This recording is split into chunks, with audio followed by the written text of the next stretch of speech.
O presidente Donald Trump cumpriu sua promessa de campanha de aumentar as tarifas sobre as importações chinesas, anunciando no sábado taxas de 10% sobre todos os produtos chineses que entram no país. Essa medida faz parte de ações comerciais abrangentes que também visam o México e o Canadá. Agora a questão para os líderes chineses é como retaliar. Após o anúncio, autoridades chinesas, que foram atingidas pela ação do republicano durante um feriado público de uma semana, prometeram registrar uma queixa na Organização Mundial do Comércio e tomar contramedidas correspondentes, sem especificar de que forma. O Ministério do Comércio da China afirmou em comunicado que a imposição da tarifa de 10% sobre produtos chineses importados para os EUA viola seriamente as regras da OMC e que o país defenderá resolutamente seus direitos. Essa resposta até agora tem sido menos concreta do que as do México e do Canadá, que prometeram tarifas retaliatórias rápidas. O último anúncio aumenta a tarifa para 10% sobre produtos chineses, 25% sobre todos os produtos do México e da maioria do Canadá, com entrada em vigor na terça-feira. Ao contrário da China, onde as tarifas mais recentes superam as existentes em uma faixa de produtos, Canadá e México desfrutavam anteriormente de um relacionamento quase isento de impostos com os ESUA. Mas além do número ao lado do sinal de porcentagem e do feriado público na China, podem haver outras razões para a resposta comparativamente branda da segunda maior economia do mundo.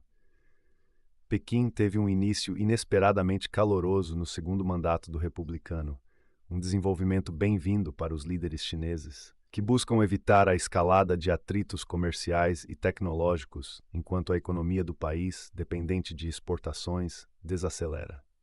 O líder chinês Xi Jinping e Trump tiveram o que o líder americano chamou de uma conversa telefônica muito boa dias antes do novo presidente assumir o cargo. A cerimônia de posse contou com a presença da autoridade chinesa de mais alto nível já enviada a um evento desse tipo. O presidente dos ESUA também enviou outros sinais de que está em modo de negociação com Pequim, dizendo repetidamente que espera trabalhar com Xi para resolver a guerra da Rússia na Ucrânia, e sugerindo em uma entrevista recente à Fox News que acredita que Washington e Pequim poderiam chegar a um acordo comercial. Enquanto o republicano fez campanha para vencer a competição econômica com o país e encheu sua administração com falcões da China, o tom recente pode sugerir a Pequim que é melhor não escalar muito extensivamente, pelo menos não ainda. Ainda há tempo para um acordo? As tarifas de 10% estão muito longe daquelas de mais de 60% que Trump sugeriu que poderia cobrar sobre produtos chineses durante a campanha eleitoral. O novo presidente dos ESUA tem, pelo menos em sua retórica, vinculado amplamente essa taxação ao papel dos fornecedores chineses no comércio de fentanil, não ao desequilíbrio comercial gritante entre os americanos e chineses. Em vez disso, a expectativa dentro da China tem sido que o republicano possa estar esperando o momento certo até receber os resultados de uma investigação maior sobre as relações econômicas e comerciais EU-China que ele encomendou em uma ordem executiva assinada em seu primeiro dia no cargo. Segundo uma análise publicada no site do think tank Fudan Development Institute, sediado em Xangai, Trump pode confiar nos próximos resultados de investigações comerciais para impor ou expandir tarifas em países específicos, testando sua tolerância e disposição para negociar. A avaliação pontua que o risco de escalar para uma guerra comercial completa não pode ser descartado.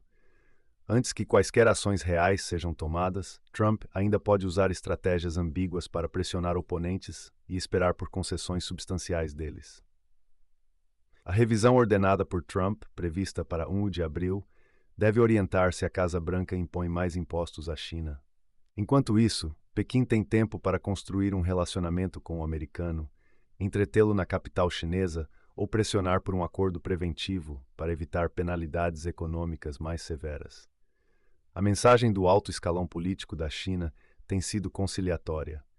O vice-primeiro-ministro chinês Ding Xuexiang declarou no mês passado às elites reunidas em Davos que Pequim quer promover comércio equilibrado com o mundo, enquanto Xi pediu um novo ponto de partida nos laços EU-China. A decisão chinesa de reclamar à OMC sobre as novas tarifas ressalta uma mensagem-chave dos propagandistas do Partido Comunista Chinês, que o país joga pelas regras globais, enquanto os ESUA são os únicos que não fazem. Pequim também defendeu seus esforços para controlar as exportações de precursores químicos para fentanil e afirmou que a crise das drogas é um problema da América. Resta saber se a China anunciará mais contramedidas comerciais nos próximos dias. Mas sua resposta inicial à taxa de 10% e as mensagens nas últimas semanas sugerem que o país ainda possa estar em um modo de esperar para ver antes de cavar muito fundo em sua caixa de ferramentas de medidas retaliatórias. Um artigo de opinião publicado pela emissora estatal CCTV no domingo condenou as tarifas errôneas, ao mesmo tempo em que pedia mais cooperação entre os dois países. Especialistas dentro do país minimizaram o impacto das tarifas de 10%, em meio a um debate maior sobre se serviria à China intensificar uma guerra comercial, como durante o primeiro governo Trump. Em 2020, Trump aumentou ou impôs tarifas sobre centenas de bilhões de importações chinesas para os SOA, com Pequim revidando com o que analistas dizem ser cerca de 185 bilhões de suas próprias tarifas sobre produtos dos SA. O governo Biden manteve em grande parte essas obrigações em vigor, enquanto se concentrava em sua própria abordagem chamada de quintal pequeno, cerca alta para negociar com a China, colocando controles de exportação direcionados ao acesso chinês à alta tecnologia que poderia ter aplicações militares. Isso viu Pequim liberar seus próprios controles, limitando a exportação de certos minerais críticos e tecnologias relacionadas nas quais os países dependem para fabricar produtos, de bens militares a semicondutores. No final do ano passado, o país reformulou seus regulamentos de controle de exportação, aprimorando sua capacidade de restringir os chamados bens de uso duplo. Um aumento no uso desses controles, bem como tarifas retaliatórias, podem ser movimentos para Pequim nas próximas semanas, ou se Trump cobrar tarifas mais altas nos próximos meses. Enquanto isso, os chineses já tomaram medidas para se isolar de alguns dos impactos das tarifas, que o próprio presidente do ZELA admitiu que poderiam trazer dor para os americanos. Uma admissão que segue as preocupações de economistas e membros do Congresso de que os americanos arcarão com o custo das medidas. Os Estados Unidos importaram 401 bilhões de dólares em bens da China, com um déficit comercial de mais de 270 bilhões nos primeiros 11 meses do ano passado, conforme dados do governo americano. Isso colocou a China atrás apenas do México como principal fonte de bens importados para o país. A mídia estatal chinesa declarou no domingo que as exportações do país para o ZOO representam apenas 3% do PIB e menos de 15% das exportações totais da China. A China vem se preparando há muito tempo para ter menos exposição aos Estados Unidos, diversificando de todas as formas, não apenas em termos de parceiros comerciais, investimentos, mas também moedas e sistema de pagamento, explicou Qiu Jin, professor associado de economia na London School of Economics, a Fareed Zarakia, da CNN, durante o Fórum Econômico Mundial em Davos no mês passado.